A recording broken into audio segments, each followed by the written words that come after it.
All right, this is a video I'm preparing. It is part of another video I made about the how to pass your private pilot written exam, where it's on this channel, and I just talk about strategies to use and ways to study for your private pilot written exam.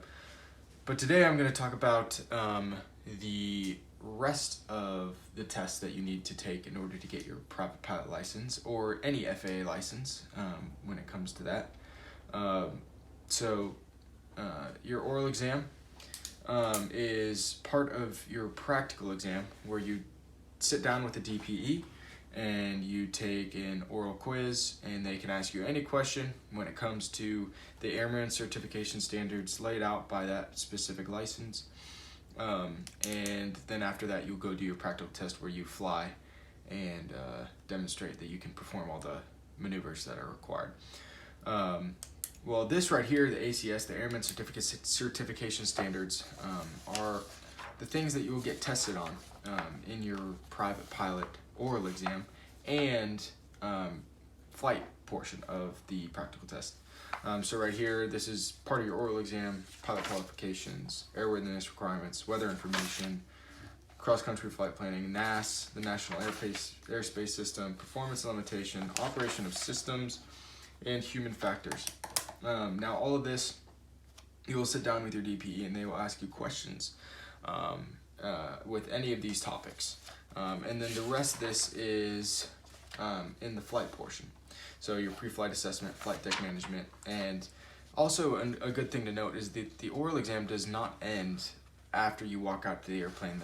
The DPE can still ask you any range of questions that has to do with the specific license and engine starting, taxiing. This is all the flight portion of the exam. But for the studying part, I want to focus on how you can use this ACS document to help you take your test and be successful in not only passing the test, but studying and having a wealth of resources that you can use even after you get your certification. So you can, into your practical test, a lot of people, if they haven't taken one before, think that you have to go in there with all the knowledge, you have to have everything memorized, but that's not necessarily true. You can bring in your ACS, this book right here. You can bring in your Pilot's Handbook of Aeronautical Knowledge, which I have right here. You can bring in your Airplane Flying Handbook, the POH for your specific aircraft. A good note is you can bring any resource into your exam that has this FAA symbol right here. So the Department of Transportation Federal Aviation Administration logo, you can bring into your test. That's your PHAK, your Airplane Flying Handbook, your FAA, they all have those symbols on them. So you can bring that into your test, and if you forget something, you can refer to it. And that's what this is. It's this ACS. The strategy I use in order to find the information is what I will show you right now. So as you can see here, there's the knowledge portion right here, there's the risk management, and then the skills portion. This knowledge portion is primarily what you will be asked.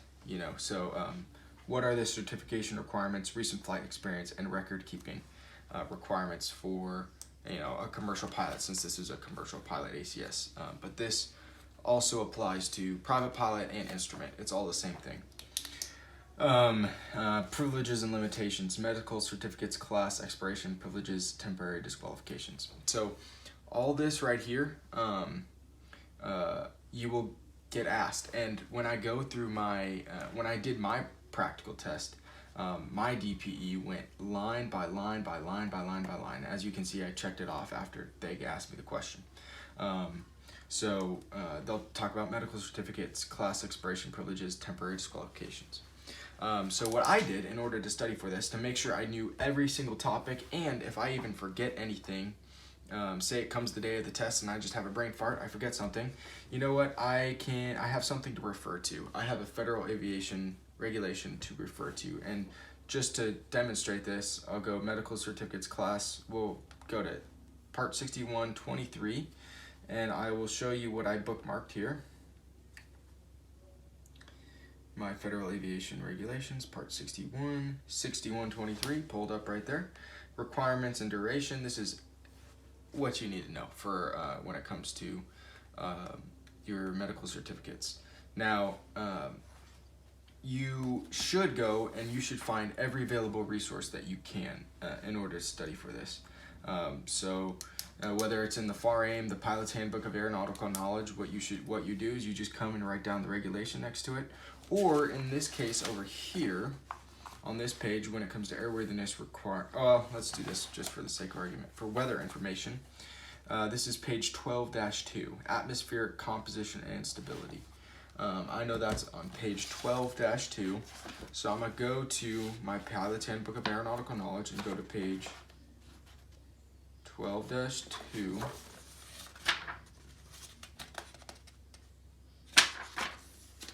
Right there, right here. Atmosphere, composition of the atmosphere, atmospheric circulation, atmospheric pressure, measurement of the atmosphere. So I marked that down. So when I mark it down, I'm going to study that page, right? So I know that's in the ACS. I know it's part of what I'm getting tested on. So I'm going to study it, and after I study it, I'm going to write down the page number next to atmospheric composition and stability. And I have that resource just in case I have a brain fart in my test.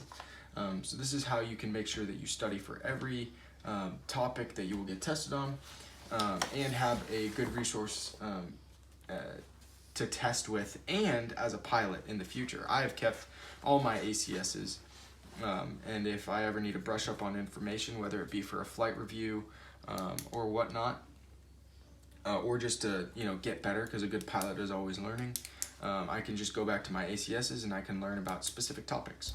And you can go through different books or whatever, and whatnot. So that's how you should do it. And I think it's a very useful resource to do. It helped me pass my oral exams and helped me, to be a better pilot. And I still do this when it comes to studying for any topic in anything that I do now. So hopefully this was helpful.